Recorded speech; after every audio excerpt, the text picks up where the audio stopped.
Good morning, Florida lacrosse fans. Friday morning, April 1st. I promise no April Fool's stories today, uh, no matter how much some people might think I do at times. Uh, Lee Roggenberg, Florida Lacrosse News, welcome you to Morning Coffee. Big weekend ahead, huge day of games last night. Some very big results around the state and an amazing slate of games tonight and tomorrow, high-end matchups across the state. Before we get to that, I'm going to address the two items that I mentioned yesterday and have some updated information on them.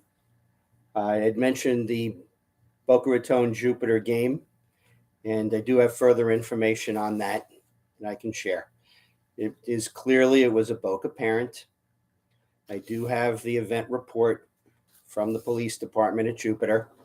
There was not an official arrest made, but it was certainly considered serious enough to be written up at the station. I do have the name of the person. I'm not going to use it because this has never been about shaming an individual person. This has always been about, to me, finding a way to make our sport more on the sportsmanship side, more on enjoying it, and less on some of the negative things that we have been finding over the years when we've attended games and listening to other instances. And I want to just basically point out what I'm really trying to accomplish here with this. I spent many years ago and spent a number of years in the management consultant side. There was a concept that the Japanese coined called Kaizen. It's continuous improvement. That is what I'm trying to get across in the behavior in the stands, as well as even the trash talking on the field, which I can tell you is out of control at times too. Continuous improvement is not necessarily trying to solve the problem all at once, because you can't. It's way too big a problem. What we are trying to do is we're trying to find a way here at FLN to help make the crowd participation more positive and less screaming at officials, screaming at players, etc. I can say from the report that there is an intoxication mention on this. Obviously, if you're bringing alcohol, sneaking alcohol into a high school game, you probably have a problem. So, just this is what this is about. We're trying to find a way so that when you attend a game, you are looking at it from the positive standpoint of rooting for your kids, rooting for your high school, not trashing another team, not trashing the refs, and certainly not behaving in a manner that forces a police report. I hope that makes it clear. I am not talking, when I say a game and I name the two teams, I'm not talking about the two teams. I am just laying the groundwork so that people understand that there was an issue at a particular game, and now we have more facts on this. I've also reached out to other people to try to confirm other parts that I've been told. I have not heard back yet, so I'm going to stick with what I definitely know, which is that it was a Boca Raton parent and that there is a police report on the incident, so it was obviously serious enough to get their attention.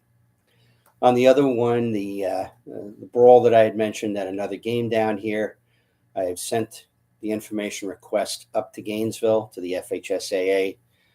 I believe it's the compliance department that handles these situations. I don't expect an immediate answer. It usually takes a little bit of time to turn around. And they have to go through the documents. They will redact names before they release it to me. And once I have that information, I will share it with you. But I can tell you, based on what I've heard, it was just an awful incident. Okay. Last night, Big game, Jupiter traveling down to St. Thomas. St. Thomas, they were tied at 5 at the half. St. Thomas pulled away in the second half. I was kind of going back and forth, watched some of it, and had some other obligations and kept going back to it. So I didn't see a good chunk of the second half. But I can say that this was an extraordinarily important game because in all likelihood, this set home field for the playoffs, particularly in the brackets. Last year, when the two teams played, Jupiter hosted the regular season game. It was relatively early in the season. If I remember correctly, they were going to play a home and home, and maybe the second game got canceled because of a COVID issue. Jupiter won that game. I'm sorry, lost that game by 1 goal to St. Thomas. And I had kind of gotten the feeling after the game that neither side had really shown everything that they were going to do. And game kind of played out that way. It was kind of hard to tell last night, again, because I didn't watch enough of the game to really say yes or no on that. But, 1 goal game. St. Thomas will in all likelihood host whatever rematch occurs, assuming both teams get to the regional final. And last year, remember, Jupiter reversed it at St. Thomas. Now, not the same players in both teams, obviously. But, these teams do play highly competitive games back and forth, and we all should certainly look forward to that potential matchup back down the line. Also, a big game last night, Tampa Jesuit knocking off Oak Hall 12-6.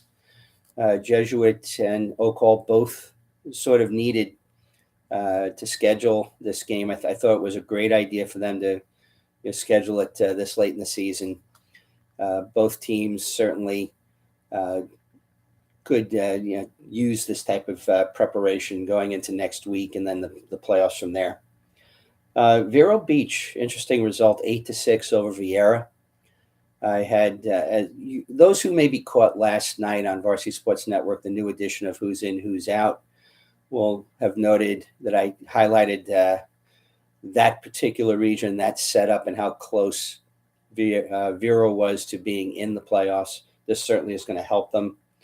Vieira's got a little bit of work to do to make sure that they will be in the brackets either way. Oviedo, big 11-10 win over Lake Brantley, same thing.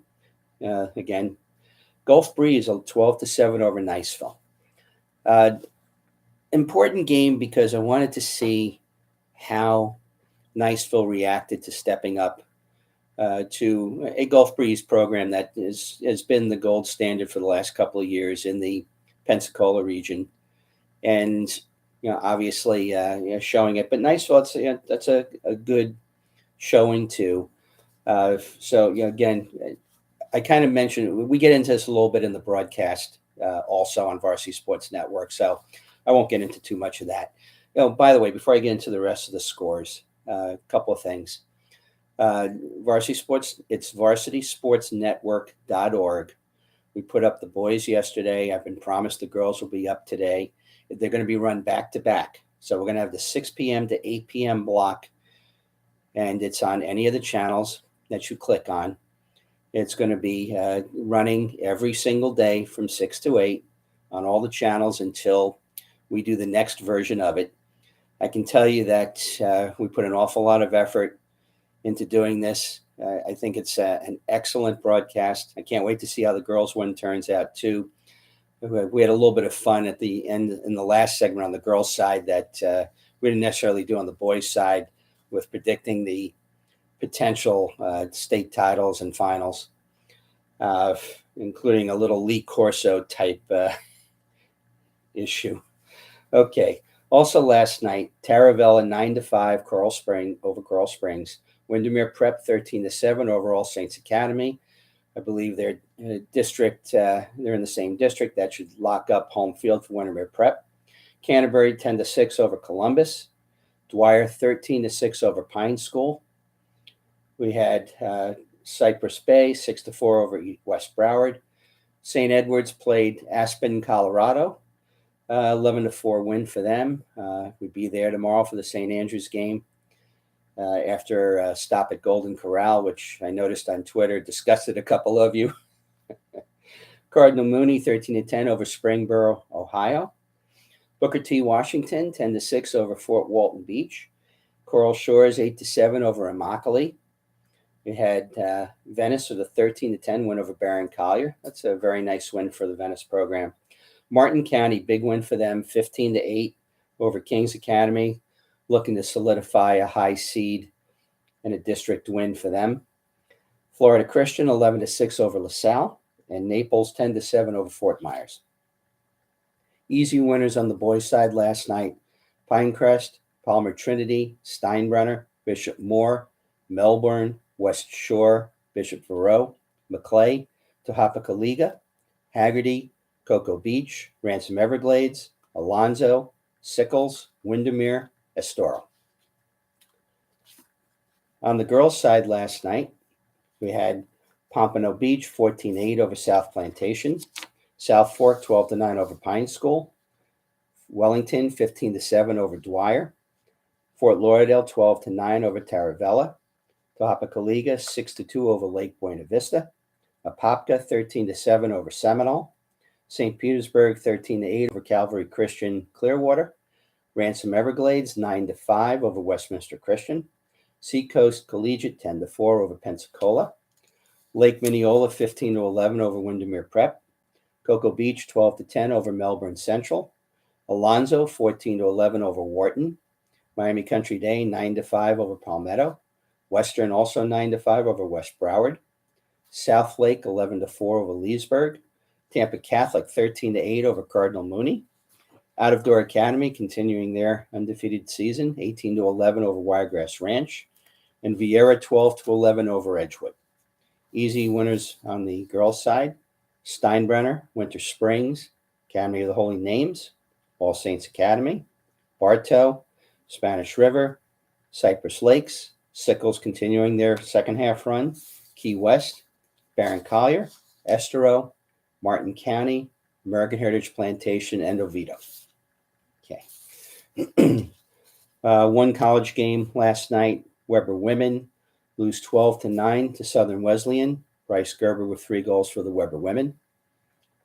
Quick pause for a sip. Trying a new one today. Seems pretty good. Okay, before I get into the weekend games on the high school side, on the college side today, Coastal Carolina women will be hosting Jacksonville, and Ave Maria women are hosting Kaiser. Tomorrow, we're getting into heavy conference play now. Jacksonville men hosting High Point, Lynn men hosting Florida Tech, Florida Southern men hosting Embry-Riddle, Tampa men hosting Rollins, Flagler men hosting Young Harris. Palm Beach Atlantic men are hosting St. Leo. The Stetson women will be hosting Kennesaw State, Tampa women hosting St. Leo, Flagler women hosting Shorter, Florida Tech women hosting Embry-Riddle, PBA women host Rollins, and the Lynn women host Florida Southern. Weber women hosting St. Andrews, and the Weber men are hosting SCAD Savannah. Light schedule on Sunday: Cincinnati women are hosting Florida, and the Cornell women, it's listed as the Cornell women hosting Jacksonville. I'm not sure if that's going to be a neutral site game or not. And for you MCLA fans, busy weekend also. On Saturday, Georgia Tech is hosting Florida State. Miami is hosting Florida Gulf Coast.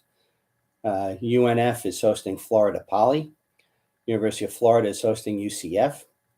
And on Sunday, in the MCLA, FAU is hosting Florida Gulf Coast. If you need something to do on the weekend, you're not necessarily watching something on the game, MCLA lacrosse is very high end. You definitely would enjoy watching a game. And I believe pretty much most of them are free to attend. Okay. Before we get into the upcoming games, if you haven't hit that subscribe button, please do so, and encourage others to do so. If you like the video, please hit the like button too. VarsitySportsNetwork.org. Hopefully we are premiering both who's in, who's outs. These are as of 3/29's rankings. There are definitely some surprises, and I think you'll enjoy the presentation And if it's back to back, it'll be 6 p.m. to 8 p.m. on any of the stations. So make sure to tune in. Okay, tonight's big schedule tonight. On the boys' side, Westminster Christian at 9-3 is hosting 9-4 Columbus. 8-4 Gulliver Prep hosting 8-0 American Heritage Plantation. That's very interesting to me. These are kind of two must wins in a way. Florida Palm Coast at 8-2 is hosting 4-8 Bartram Trail. 11-2 Newsom hosting 9-2 Mitchell. Huge game for both teams. Newsom coming off a bad loss in their last outing. Mitchell looking for a big signature win for the program. 6-6 Nice hosting 6-6 Maclay. We've got 7-5 Gulf Coast is going to host Berlin Jesuit. Huge game for Gulf Coast. 8-5 Milton hosting 8-1 Niceville. 7-1 All Saints Academy hosting 9-2 Windermere. 6-6 Oviedo hosts Lake Howell at 8-7. 8-6 Childs hosting 7-3 Pensacola Catholic. We have 11-3 Wellington hosting 7-2 Palm Beach Central. 11-2 Eastlake hosting 9-4 Alonzo. 8-1 Martin County hosting 7-4 Melbourne. 6-5 Buchholz hosts 5-7 Forest. 9-5 West Orange hosting 7-4 Windermere Prep. 8-5 Riverview Sarasota hosting 7-1 Jesuit. 9-4 West Orange. 10-3 Creekside hosting a 12-2 Lake Mary. That's a repeat of last year's first round matchup. When those two got together last year, it was a heck of a game to attend. By the way, one other thing on the Varsity Sports Network, they have indicated to me, I believe, that they're going to be broadcasting live the Lake Mary Winter Park game, which was last year's semifinal in 2A. And I'm really looking forward to see how well the broadcast goes. They've broadcast a couple of games before, but it was not at the level that this game is going to be played at. And I hope all of you definitely mark down your calendar. Lake Mary and Winter Park, as of now, is going to be on the varsitysportsnetwork.org. We got 10-2 Winter Park hosting 10-3 Boone. 11-1 Bowles hosting 9-3 Episcopal School. Benjamin 10-3 hosting Oxbridge 12-3. Tomorrow, we've got Fleming Island 6-7 hosting Buchholz 6-5. Berkeley Prep at 5-6 hosting 10-2 Steinbrenner. 8-4 Community School hosting 8-1 Berlin. We have 9-2 Cocoa Beach hosting 8-4 Vieira. And 7-2 South Walton hosting 8-6 Charles. And by the way, if you're wondering how I pick key games, it usually at this point of the season has to do with something that can move the needle when it comes to the FHSAA rankings, because the teams are either close enough where one can jump another, or a win can propel a team from being first out to being in the bracket. That's what I'm doing when I highlight these games. On the girls' side on Friday, St. Edward's 9-2 hosting 10-3 Benjamin. 8-4 West Orange hosting 5-5 Olympia. 7-3 Bowles hosting 10-3 Episcopal School. Menendez 8-3 hosting 8-4 St. Augustine. 8-3 Menendez. I'm sorry, said that right. 8-3 Niceville hosts 6-3 South Walton. 12-1 Steinbrenner hosts 7-4 Ponte Vedra. That should be a terrific matchup. But boy, that's a long trip by bus. Bless you, girls. 11-3 Pinecrest hosts 9-2 Vero. Also, that should be an absolute beauty too. 7-5 Lake Brantley hosting 6-4 Buchholz. 11-3 Bartram Trail hosting 9-4 Lake Mary. 9-3 Windermere hosting 7-2 Eastridge. Tomorrow on the girls' side, 5-4 Creekside hosts 7-4 Gulf Breeze. 5-3 Bartow hosts 8-0 Lake Wales. 9-3 Plant hosts 7-4 Ponte Vedra. And 10-3 Episcopal School hosts 7-4 Gulf Breeze. As you can see, there is no shortage of games for you to go out and attend if you want to. And if you do so, hashtag TAFTAG, take a friend to a game, get them out, grow the sport, lay off the refs. It's It's coming up. This weekend is it for the seedings of the districts. Next week will be it, inclusive. And then when you take the districts too, you'll have the at-large bids and the automatic qualifiers. We're all looking forward to an amazing playoff season as we see how the at-large bids play out. So get out to a game.